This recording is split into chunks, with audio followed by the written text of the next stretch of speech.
So yes, mental health, mental peace. முன்னாடிலாம் யூடியூப்பில் நம்ம வீடியோ கமெண்ட்ஸில் வந்து ரெகுலராக ஒரு கமெண்ட்டை வந்து பார்க்க முடியும். என்னென்னா, ப்ரோ டிப்ரெஷனில் இருக்கவங்களுக்கு ஒரு அனிமே சொல்லுங்கள் ப்ரோ, டிப்ரெஸிங்காக இருக்க ஒரு அனிமே சொல்லுங்கள் ப்ரோ அப்படின்னு சொல்லி கேட்பாங்க.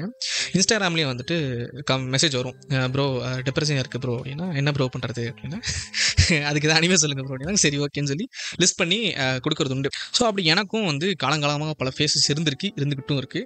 அதுவும் இந்த இயர் ஆரம்பிச்சு 2024 ஆரம்பிச்சு ஒரு ஃபர்ஸ்ட் ஹாஃப் முடிஞ்சிருக்கு இல்லையா, இந்த ஃபர்ஸ்ட் ஹாஃப்லையும் வந்து நிறைய டவுனாக ஃபீல் பண்ண நாட்கள் அதிகமாக இருந்ததுண்டு. ஸோ அப்படி டவுனாக இருக்கிற நாட்களில் பொதுவாக இது மாதிரி டவுனாக ஃபீல் பண்ணால் என்னென்னா, யார்கிட்டயாவது ஒன்று பேசணும். நமக்கு பேச ஆட்கள் அந்தளவுக்கு கிடையாது. இல்லை வந்து ஒரு தெரப்பிஸ்ட்டை பார்க்கணும். தெரப்பி காஸ்ட்லியாக இருக்கும். ஸோ ரொம்ப டவுனாக ஃபீல் ஆகுது, இல்லை ரொம்ப ஸ்ட்ரெஸ்ஸாக இருக்குன்றதுக்காக நம்ம என்ன பண்ணுவோம், ஒரு மூவி பார்ப்போம், இல்லை சீரீஸ் பார்ப்போம், ஒரு அனிமே பார்ப்போம். இல்லைனா ஸோ நான் எப்படி தெரப்பி போனோம், but therapy is costly, so I watch anime அப்படின்ற மாதிரி அனிமே பார்க்குறதுண்டு. ஸோ அப்படி டவுனாக இருக்கும்போது நான் வந்து பேக் டு பேக் நிறைய அனிமேஸ் வந்து பிஞ்ச் வாட்ச் பண்ண ஆரம்பித்தேன். அப்படி நான் பிஞ்ச் வாட்ச் பண்ணதில் எனக்கு வந்து ஃபீல் குட்டாக இதெல்லாம் இருக்குது, இல்லை வந்து மென்டல் ஹெல்த்துக்கு இதெல்லாம் ஹெல்ப்ஃபுல்லாக இருக்குது அப்படின்ற மாதிரி நான் நோட்டீஸ் பண்ண அனிமேஸ் எல்லாம் வந்து இப்போ அப்படியே பொறுக்கி எடுத்துன்னு வந்து உங்களுக்கு உங்கள் முன்னாடி கொட்டுறதுக்காக எடுத்துகிட்டு வந்திருக்கேன். ஸோ எஸ், டிலே பண்ணாமல் வாங்க வீடியோக்குள்ளே போகலாம். நீங்கள் பார்த்துட்டு இருக்கிறது தமிழ் சென்பாய்.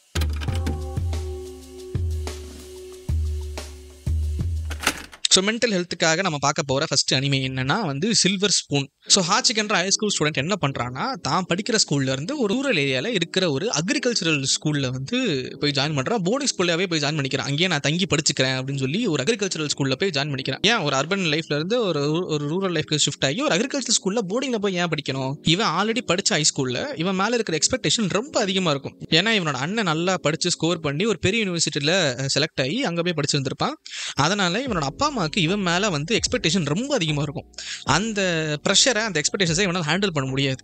ஸோ இதுக்கப்புறம்லாம் வந்து ஸ்கூலுக்கு போகணுமா, இதுக்கப்புறம்லாம் படிக்கணுமா அப்படின்னு சொல்லி யோசிச்சுட்டு, சரி படிப்போம் ஆனால் இங்கே வேணாம்னு சொல்லி வேற ஒரு ஸ்கூலுக்கு போயிடலாம். ஏன்னா ஆல்ரெடி படிச்சுட்டு இருக்க ஸ்கூலில் வந்து காம்படிஷன்ஸ் அதிகமாக இருக்கும். ஏன்னா வந்து எல்லாருமே டாப் பொசிஷனுக்காகவே சண்டை போட்டு படிச்சுக்கிட்டு இருப்பாங்க.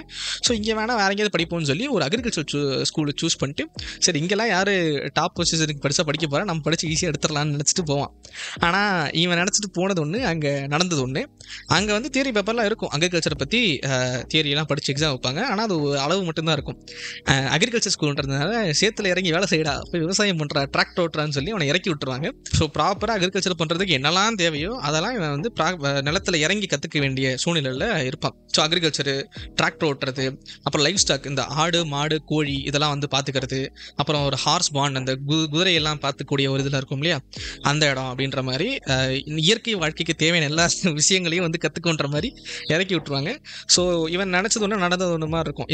இதுக்கப்புறம் இந்த லைஃபுக்கு அவன் அடாப்ட் ஆனானா இல்லையா, அவன் தேடி போன மென்டல் பீஸ் அவனுக்கு கிடைச்சதா இல்லையா அப்படின்றது தான் இந்த சில்வர் ஸ்பூன். நான் ஆரம்பத்தில் பார்க்கும்போது சரி ஓகே, ஒரு 4 ஹோல்சமான மோமெண்ட்ஸ் வச்சுட்டு முடிச்சிருவாங்க, நம்ம அடுத்த அனிமே போயிடுவோம் அப்படின்னு நினச்சி தான் நான் போனேன். ஆனால் பார்க்க தான் தெரியுது இந்த அனிமே வந்து ஆக்சுவலாக ரொம்ப டீப்பாகவே இருக்கும். ஒரு சிக்கன் பிரியாணி சாப்பிட்றீங்கன்னா, அது சிக்கன் பிரியாணி கொடுத்தா ஓகே, ஆனால் அதுக்கு முன்னாடி ஒரு உயிரோடு இருக்கிற ஒரு கோழி எடுத்து அதை கொன்று அதை வெட்டி அதை வந்து ப்ராசஸ் பண்ணி அதை சமையல் பண்ணி அதை பிரியாணியாக கொடுக்குற மொத்த ப்ராசஸையும் காட்டிட்டு சாப்பிட சொன்னால் எல்லாராலையும் முடியுமானா கிடையாது. ஒரு சில பேருக்கு அது ஆக்வர்டாக ஃபீல் ஆகும், வீடாக இருக்கும். இது ஒரு சுச்சுவேஷன். நிறைய ரூரல் ஏரியாஸில் வந்து வீட்டில் கோழி ஆடு மாடெல்லாம் வளர்ப்பாங்க. இதில் இந்த கோழி ஆடெல்லாம் வந்து ஒரு பாயிண்ட்டுக்கு மேலே கெடா வெட்ட போகிறாங்க, இல்லை வந்து அடித்து குழம்பு வைக்க போகிறாங்கன்ற மாதிரி சுச்சுவேஷன் வரும்போது, இதுவரை ரொம்ப வருஷமாக நீங்கள் ஒரு பெட்டு மாதிரியோ ஒரு ஃபேமிலி மெம்பர் மாதிரியோ பார்த்து வளர்த்த ஒரு அனிமலை, ஒரு உயிரினத்தை வந்து நீங்கள் வெட்டி கொள்ள முடியுமா அப்படின்ற ஒரு கொஸ்டினையும் எழுப்புவாங்க. இதுக்கு ஒரு நல்ல சுச்சுவேஷனும் இந்த அனிமையில் இருக்கும். ஃபார் எக்ஸாம்பிள், இவங்களோட கரிக்குலமில் ஒரு பார்ட் ஆஃப் த சப்ஜெக்ட் என்னன்னா வந்துட்டு லைஃப் ஸ்டாக்கை பார்க்கணும்னு சொல்லியிருந்தேன் இல்லையா, அப்போ வந்து ஒரு குறிப்பிட்ட அனிமலை வந்து பார்த்துக்க சொல்லி இவனை சொல்லியிருப்பாங்க. இவன் வந்து என்ன பண்ணணும், அதுக்கு ப்ராப்பராக ஃபீட் பண்ணி அதனால கொழுன்னு ஆக்கி அதை ஹெல்த்தியாக வச்சு அதை லைஃப் ஸ்டாக்கை வெட்டி கறி போடுறதுக்கு அதை ரெடி பண்ணணும். ஒரு ஃபியூ மந்த்ஸ் கிட்ட ஆகும். இவன் என்ன பண்ணுவான், அது மேலே ரொம்ப எஃபர்ட் போட்டு அதை நல்ல ஹெல்த்தியாக வளர்க்கறதுல ஒரு பாயிண்ட்டுக்கு மேலே அதோட வந்து அஃபெக்ஷனேட் ஆகிடுவான், ரொம்ப வந்து க்ளோஸ் ஆயிடுவான்.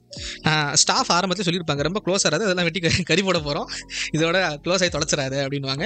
இவன் சரின்னு தலையாட்டிட்டு கடைசியில் உண்மையிலேயே அந்த அனிமலோட ரொம்ப க்ளோஸ் ஆயிடும். ஸோ ஒரு பாயிண்ட்டில் இவன் ஆசையாக பேர் வச்சு ஒரு பெட்டு மாதிரி வளர்த்த ஒரு அனிமலை வெட்டி கறி போட வேண்டிய சுச்சுவேஷன் போது இவன் என்ன ரியாக்ட் பண்ணுறான், அதை எப்படி ஹேண்டில் பண்ணுறான்ற என்ன மாரல் டைலமால இருக்கான் அப்படின்றத வந்து காட்டியிருப்பாங்க.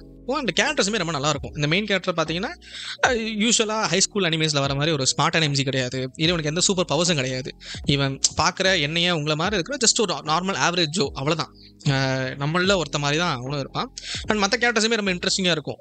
ரொம்ப டீப்பாக சொன்னால் ஸ்பாய்லர்லாம் ஆகும். பட் ஃபார் எக்ஸாம்பிள் ஒரு கேரக்டர் ஒன்று இருக்குது. அந்த கேரக்டர் பார்த்தீங்கன்னா ஒரு ஸ்போர்ட்ஸ் பர்சனாக இருப்பான். ஸ்போர்ட்ஸ் நல்லா விளையாடிட்டு இருப்பான். ஒரு நாள் ரேண்டமாக நியூஸ் வரும், அவன் வந்து ஸ்கூல் மாதிரி போகிறான் அப்படின்வாங்க.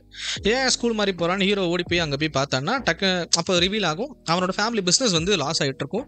படிப்பை கண்டினியூ பண்ண முடியாத சுச்சுவேஷன் இருக்காது. அந்த இடத்த விட்டே வேற இடத்துக்கு போகணுன்ற மாதிரி சுச்சுவேஷன் வந்துடும். அவனை மாறி போயிடுவான். ஸோ இப்போ நமக்கு அந்த மாதிரி எக்ஸ்பீரியன்ஸ் ஏதோ எல்லாருக்குமே இருந்திருக்கும் இல்லையா? ஸோ ஸ்கூல் படிக்கிறோன்னா நம்ம கூட படிச்ச ஒருத்தன் டக்குன்னு ஸ்கூல் போயிருப்பான், டக்குன்னு வேற ஊருக்கு போறோன்ற மாதிரி மாறி போயிடுவாங்க இல்லையா? ரொம்ப க்ளோஸ் டு த ரியலிட்டியான விஷயங்களும் காட்டியிருப்பாங்க. சரி, இந்த அனிமே பார்க்கறதுக்கு இன்னொரு ரீசன் என்ன அப்படின்னா, மை அனிமே லிஸ்ட்ன்ற வெப்சைட்ல வந்து காலங்காலமாக டாப் ஸ்பாட்டை பிடிச்சி வச்சிருக்கிற ஃபுல் மெட்டல் ஆல்கெமிஸ்டோட ஆத்தர் தான் இந்த சில்வர் ஸ்பூனையும் எழுதியிருப்பாங்க. ஸோ இவங்க ஃபுல் மெட்டல் ஆல்கெமிஸ்ட் முடிச்சுட்டு வேற ஒரு ஜானலை புதுசாக ட்ரை பண்ணணும்னு சொல்லும்போது தான் லைஃப் நடந்த விஷயங்கள் எல்லாம் கொஞ்சம் ஒன்னா சேர்த்து இந்த கதை எழுதியிருக்கிறதா நான் கேள்விப்பட்டேன் ஒரு வாட்டி. ஸோ ஹைலி ரெக்கமெண்டட் சீரீஸ் வந்து இந்த சில்வர் ஸ்பூன். 2 சீசன் இருக்கு. சீசன் 2மே வந்து 11 எபிசோட்ஸ் நினைக்கிறேன். மொத்தமாக 22 தான் இருக்கும்.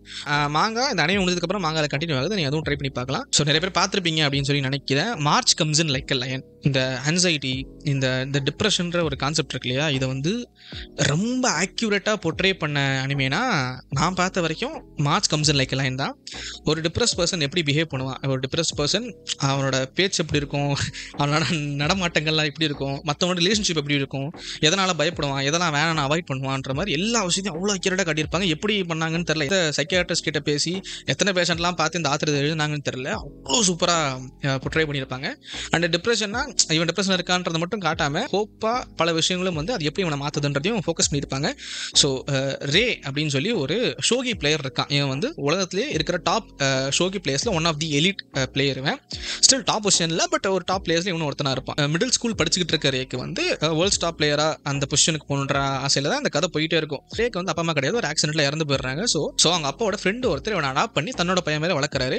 அவர் இவனை அடாப்ட் பண்ணுறதுக்கான காரணம் என்னன்னா, அவரும் ஒரு ஷோகி பிளேயர். ஸோ ரே ஆடுறதை பார்த்து இம்ப்ரெஷன் ஆவார். தன்னோட பையன் மாதிரி எடுத்துக்கிட்டு இவனை ஒரு பெரிய ஷோகி பிளேயர் ஆக்கி பார்க்கணுன்ற ஆசையில் வளர்ப்பார். விஷயம் என்னன்னா, அவருக்கு ஆல்ரெடி 2 பசங்க இருப்பாங்க. இப்போ ரே ஷோகி நல்லா ஆடுறதுனால இவர் வந்து அவரோட சொந்த பசங்களை விட ரே தான் தன்னோட பையன் மாதிரி வச்சு பார்ப்பாரு. இதை பார்க்குற அந்த பசங்க வந்து ஓகே, அப்போ ஷோகி நல்லா விளையாடினா அப்போ நம்மகிட்ட அஃபெக்ஷனேட்டாக இருப்பார் போல அப்படின்னு நினச்சிட்டு அவங்களும் ஷோகிலாம் ட்ரை பண்ணுவாங்க. ரே அளவுக்கு அவங்களால ஆட முடியாது. ஸோ அதனால ஒரு பாயிண்ட்ல அவங்களும் டிப்ரெஸ் ஆகி தடம் மாதிரி லைஃப்ல எங்கெங்கயோ போயிடுவாங்க. ஏன்டா ஷோகி தானடா வரல, நீங்க என்னடா இந்த ஜோனுக்குலாம் போறீங்கன்ற மாதிரி அவனுக்கு போற ரூட்டே வேற மாதிரி இருக்கும் ஒரு பையனும் பொண்ணும். ஸோ இதெல்லாம் தெரிஞ்சுக்கிட்டாரே நம்மளாலதான் நம்மளை அடாப்ட் பண்ண ஃபேமிலியோட இது நிலைமை மோசமாயிருச்சுன்னு சொல்லி எனக்கு இது வேணாம்னு சொல்லி தனியாக வாழ்றேன்னு சொல்லி தனியாக ஒரு அப்பார்ட்மெண்ட் எடுத்து தனியாக மிடில் ஸ்கூல் படிக்கும் போதே தனியாக வாழ்ந்துக்கிட்டு ரெகுலராக ஸ்கூல் அட்டன் பண்ணிட்டு ஷோகி காம்படிஷன் அட்டன் பண்ணி அவன் லைஃப் ஓட்டுறது தான் அந்த கதை இருக்கும். ஆரம்பத்தில் யாருமே இல்லாமல் தனியாக ஆரம்பிக்கிறாரு. ஸ்லோவாக நிறைய பீப்புள் எப்படி அவன் லைஃப்ல வந்து அதை மாத்துறாங்கன்ற மாதிரி இருக்கும். லைஃப்ல வர ஒரு சில பேர் பார்த்தீங்கன்னா இவன் படிச்சிருக்க மிடில் ஸ்கூலில் இவனுக்கு சப்போர்ட்டிவாக இவனை ப்ராப்பராக அண்டர்ஸ்டாண்ட் பண்ண ஒரு ஸ்டாஃப் ஒருத்தர் இருப்பார். அவர் ரொம்ப சப்போர்ட் பண்ணிட்டு இருப்பாரு. அப்புறம் ரொம்ப ரேண்டமாக ஸ்டேஞ்சஸாக வந்து ஒரு அக்கா தங்கச்சி, அவங்க வீட்டில் ஒரு குட்டி பாப்பா ஒன்று, அப்புறம் அவங்களோட தாத்தா, இவங்க வந்து ரேயோட லைஃப்குள்ளே வந்து ரேயை தன்னோட ஃபேமிலி மெம்பராகவே அக்செப்ட் பண்ணிப்பாங்க. அவங்க எப்படி இவங்க கூட நடந்துக்கிறாங்கன்ற ஒரு விஷயமும் இருக்கும். அப்புறம் ஷோகி கேம் விளையாடுறாங்க இல்லையா, இவன் கூட கேம் ஆரம்பிச்ச இன்னொரு பிளேயர் ஒருத்தர் இருப்பான். அவன் வந்து ரே வந்து அவனே டிக்ளேர் பண்ணிப்பான், நீ தான் என் ரைவல் அப்படின்னு சொல்லி. அது ஏன் டிக்ளேர் பண்ணுறான், அவன் வந்து ரே ப்ராப்பர் பெஸ்ட் ஃப்ரெண்டாக கன்சிடர் பண்ணிப்பான். ஏன் அப்படி கன்சிடர் பண்ணுறான் அப்படின்றத அந்த கதையில் பார்த்தா தெரியும். அது மாதிரி ரேண்டமாக நிறைய பீப்புள் வந்து ரேயோட லைஃப்பில் வந்து இவர் ரொம்ப டார்க்காக டிப்ரெஸிங்காக இருக்கிற ரேயோட லைஃபை மாற்றுறதுக்கு ஏதோ ஒரு விதத்தில் எப்படி ஒரு பங்காக அவங்க இருக்காங்க அப்படின்றத காட்டியிருப்பாங்க. சீசன் 1 ஃபுல்லாக இதில் தான் போகும். எனக்கு பிடிச்சது வந்து சீசன் 1 தானே சீசன் 2 தான். ஏன் அப்படின்னா சீசன் 2ல் ரொம்ப சென்சிட்டிவ் டாப்பிக்கான புல்லிங்கை வந்து ஃபோக்கஸ் பண்ணியிருப்பாங்க. புல்லிங்கோட பொட்ரேலும், புல்லிங்னா ஒருத்தன் அடித்து ஃபிசிக்காக துன்புறுத்தது மட்டும் இல்லை, மென்டல் டார்ச்சர் கொடுக்குறதும் புல்லிங்கில் வரும். ஸோ அப்படி வந்து ஒரு மிடில் ஸ்கூலில் ஒரு கேர்ள்ஸ் ஸ்கூலில் ஒரு புல்லிங் ஒரு சம்பவம் நடக்குது. அதுக்கு ரே எப்படி ரியாக்ட் பண்ணுறா, அந்த மொத்த சீசனே அதை ஃபோக்கஸ் பண்ணுவாங்க. புல்லிங்கை அக்யூரேட்டாக காட்டியிருப்பாங்க. அதில் விக்டிமைஸ் பண்ணப்படுற அந்த பர்சன் எவ்வளோ என்ன மனநிலையை தாண்டி போகிறாங்க, அவங்க ஃபேமிலி தெரிஞ்சுக்கிட்டா இது, அதாவது இந்த விஷயம் அவங்க ஃபேமிலிக்கு தெரியுமா, அவங்க எப்படி ரியாக்ட் பண்ணுறாங்க, அவங்க ஃப்ரெண்ட்ஸ் எப்படி ரியாக்ட் பண்ணுறாங்க, இதை ஓவர் கம் பண்ணுறதுக்கு ப்ராக்டிக்கலாக. இப்போ ஒரு அனிமேனா டக்குன்னு சண்டை போடுவாங்க, என்னென்னோ எக்ஸ்ட்ரீமாக பண்ணுவாங்க, ரியல் லைஃப்பில் என்ன பண்ணுவோன்னு நமக்கு தெரியாது இல்லையா. ஸோ ஒரு ஆல்மோஸ்ட் ரியல் லைஃப்ல ரிஃப்ளெக்ட் ஆகக்கூடிய விஷயம் மாதிரி ப்ராக்டிக்கலா எப்படி இந்த புல்லிங்கை வந்து ஓவர் கம் பண்ண முடியுன்ற மாதிரி ஒரு விஷயத்தையும் காட்டியிருப்பாங்க. ரொம்ப சூப்பராக இருக்கும். ஆல்மோஸ்ட் லைக் நான் March comes in like a லயனோட சீசன் 2 எல்லாம் வந்து நான் ஒன் ஆஃப் தி பெஸ்ட் அவர் சீசன்ஸ் ஆஃப் எனி அனிமேன்ற அளவுக்கு வச்சிருக்கேன் நான். ஸோ 2 சீசன் இருக்குது, 22 எபிசோட் நினைக்கிறேன். ஃபஸ்ட்டு 2 அனிமே வந்து ரொம்ப சீரியஸான டாப்பிக்கு, ரொம்ப லைஃப் சாய்ஸஸ், அப்புறம் வந்து மென்டல் ஹெல்த் புல்லிங்கிற மாதிரி ரொம்ப டஃப்பான டாபிக்ஸ்லாம் பேசுறதுனால கொஞ்சம் லைட் ஹார்ட்டடாக சிம்பிளாக எடுப்போம். The masterful cat is depressed again. இந்த ஒரு பொண்ணு இருக்குது, அந்த பொண்ணு பேர் மறந்துட்டேன், யூகாவா நீக்காவா எரிக்கா தானே, சாக்கு அப்படின்னு சொல்லி ஒரு ஆஃபீஸ் ஒர்க்கு ஒரு பொண்ணு இருக்கா. இவன் என்ன பண்ணுறான், ஆஃபீஸில் வந்து ஒர்க் பர்ஃபார்மன்ஸ் ரொம்ப சூப்பராக இருக்குது, அவள் தினமும் குக் பண்ணி எடுத்துகிட்டு வர மீல் சூப்பராக இருக்குது. ஸோ ஆல்மோஸ்ட் ஒரு பர்ஃபெக்ட் ஒரு ரோல் மாடல் எம்ப்ளாயி மாதிரி இவளை மற்ற கோ ஒர்க்கர்ஸ்லாம் பார்த்துக்கிட்டு இருப்பாங்க. ஸோ நாள் ஃபுல்லாக ஒர்க் பண்ணிட்டு சாக்கு டயர்டாக வீட்டுக்கு வந்து பார்க்கும்போது தான் தெரியும் இவளோட பூனை தான் வந்து இவள் லைஃப்பில் எல்லாத்தையும் பண்ணிக்கிட்டு இருக்கும். அதாவது இவ இவ்வளோ பர்ஃபெக்டாக இருக்கிறதுக்கு காரணம் இவளோட பூனை தான் அப்படின்றத காட்டியிருப்பாங்க. இதை நான் சொல்லும்போது வீடாக இருக்கும், நீங்கள் அந்த அணியை பார்த்தா தான் ஏன் சொல்கிறேன் தெரிஞ்சது தெரியும். அது பூனைனா இத்தனோண்டு சின்ன பூனை குட்டியெல்லாம் இருக்காது, அது வந்து 6 அடிக்கு ஹியூமன் சைஸில் வந்து வளர்ந்து நிற்கும்.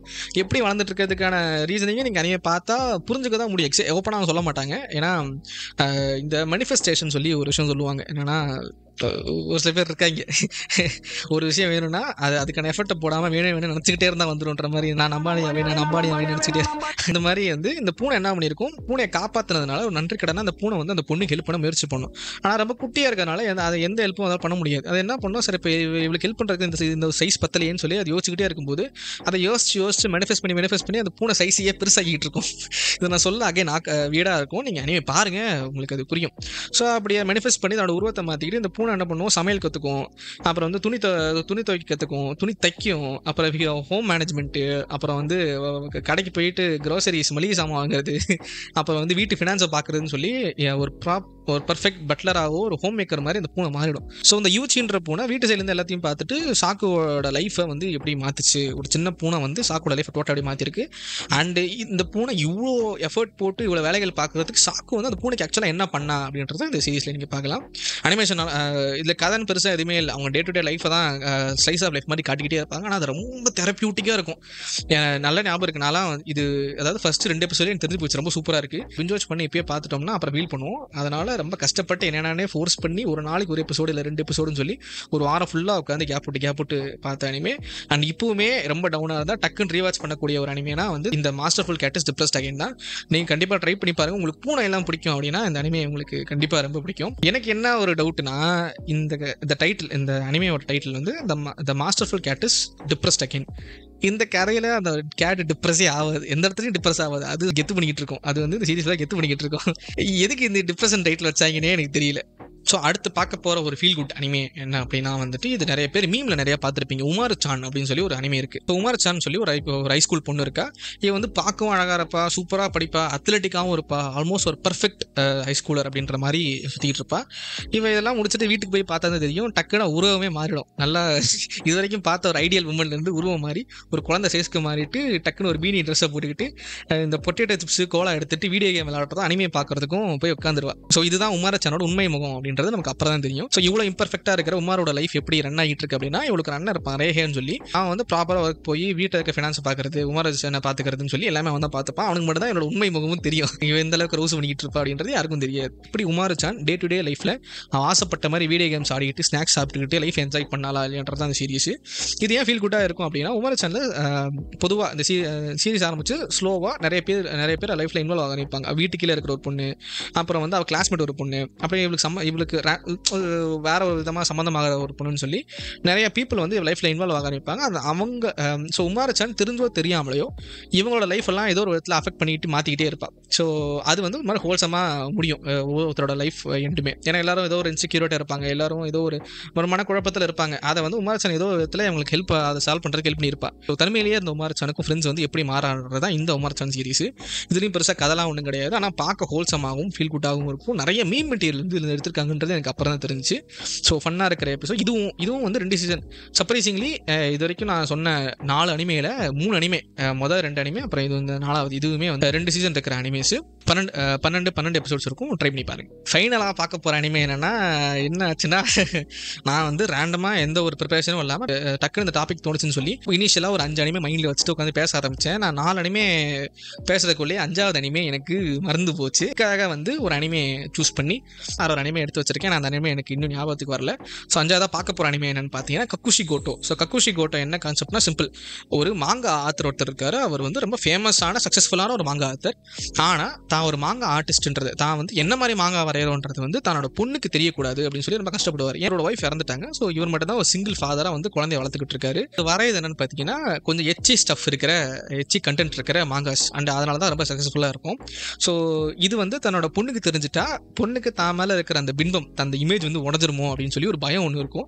ஆனால் அதை தாண்டி வந்து கூட இருக்கிற பசங்க தெரிஞ்சால் கிண்டல் பண்ணிட்டா என்ன பண்ணுறது, அடல்ட்ஸ்லாம் இருப்பாங்க, அவங்க எப்படி ரியாக்ட் பண்ணுவாங்க, ஸ்டாஃப்க்கோ அந்த பொண்ணு படிக்கிற ஸ்கூலுக்கு ஸ்டாஃபுக்கோ இருக்கோ தெரிஞ்சால் எப்படி ரியாக்ட் பண்ணுவாங்கன்றதுனால இவர் வந்து சரி பொண்ணுக்கு என்னன்னு தெரிஞ்சிடக்கூடாது, தான் அப்பானா இப்படி தான் இருப்பாருன்ற இமேஜ் உடஞ்சிடக்கூடாதுன்றதுக்காக இந்த ஹோல் சீரீஸ் அவன் அந்த அந்த குட்டி பொண்ணுக்கு தெரியாமல் வந்து எப்படியெல்லாம் தன்னோட ப்ரொஃபஷனை வந்து மறைச்சு வைக்கிறாரு அப்படின்றது தான் கக்குஷி கோட்டோ. இது ஆரம்பிக்கும் போது ரொம்ப சேடான ஒரு நோட்டை தான் ஆரம்பிக்கும். டைம் ஸ்கிப் பண்ணி பின்னாடி போய் பார்த்து அது அந்த மூமெண்ட் நடந்ததுக்கான காரணம் என்னன்ற மாதிரி அதை போயிட்டே இருக்கும். ரொம்ப ஹோல்சமாக ரொம்ப சூப்பராக இருக்கும். எந்த அளவுக்குன்னா யூஸ்வலாக அந்த மாதிரி வந்து சீசனல் அனிமேஸ்லாம் எவ்வளோ தான் நல்லா பெர்ஃபார்ம் பண்ணாலும் அதுக்கான ஃபியூச்சர் தான் இருக்கான மிஞ்சி போனால் ஒரு அடுத்த சீசன் தான் பண்ண முடியும் அவங்களால. அதுவும் வந்து மாங்கா மெட்டீரியல் இருந்தால் தான். ஆனால் இந்த கக்குஷி கோட்டோ ஆக்சுவலி நல்லா ரன் ஆனதுனால இதுக்கு ஒரு மூவி கட்டுமே வந்து இந்த 12 எபிசோட ட்ரிம் பண்ணி ஒரு மூவியாகவுமே ரிலீஸ் பண்ணாங்க. அந்தளவுக்கு இந்த சீரிஸ் நல்லா இருந்துச்சு. ஸோ இன்னொரு ஹோல்சமான அனிமே தான் இது. இதுக்கு சீசன் 2லாம் கிடையாது, ஒரே சீசன் 12 எபிசோட். ஆனால் செம்ம ஹோல்சமாக இருக்கும். ட்ரை பண்ணி பாருங்க. இதுக்கு மேலே பேச முடியாது, ஏன்னா வந்து எனக்கு ஆல்ரெடி வந்து ½ அன் ஹவருக்கு மேலே ரெக்கார்டிங் போய்கிட்டு இருக்கு. இதையே நான் எப்படி ட்ரிம் பண்ண போகிறேன்னு தெரியல. ஸோ இந்த 5 அனிமேவும் நீங்கள் ட்ரை பண்ணி பாருங்க. எல்லாம் உங்களுக்கு பிடிச்சதுன்னா பார்த்து முடிச்சுட்டு கீழே கமெண்ட் பண்ணுங்க. ஆல்ரெடி இதில் ஏதாவது அனிமேஸ்க்கு பார்த்துருந்தீங்கன்னா அது எப்படி இருக்குன்றது கீழே கமெண்ட் பண்ணுங்க. இந்த வீடியோக்கு வர ரெஸ்பான்ஸை பொறுத்து இந்த மாதிரி அனிமே ரெக்கமெண்டேஷன்ஸ் இன்னும் அடுத்தடுத்து நிறைய போடலாம். So that's it for this video. இந்த வீடியோ பிடிச்சிருந்தா லைக் பண்ணுங்க, ஷேர் பண்ணுங்க, கமெண்ட் பண்ணுங்க. ரெகுலரான அனிமே அப்டேட்ஸ்க்கு இன்ஸ்டாகிராம், ட்விட்டர், டெலிகிராம் பேஜை ஃபாலோ பண்ணிக்கோங்க. சேனலுக்கு மறக்காம சப்ஸ்கிரைப் பண்ணி பெல் பட்டனை பிரஸ் பண்ணிக்கோங்க. அப்போ தான் நம்ம வீடியோஸ்க்கு நோட்டிஃபிகேஷன் உங்களுக்கு கரெக்டாக வரும். ஸோ தேங்க்யூ ஃபார் வாட்சிங். அடுத்த வீடியோவில் பார்க்கலாம்.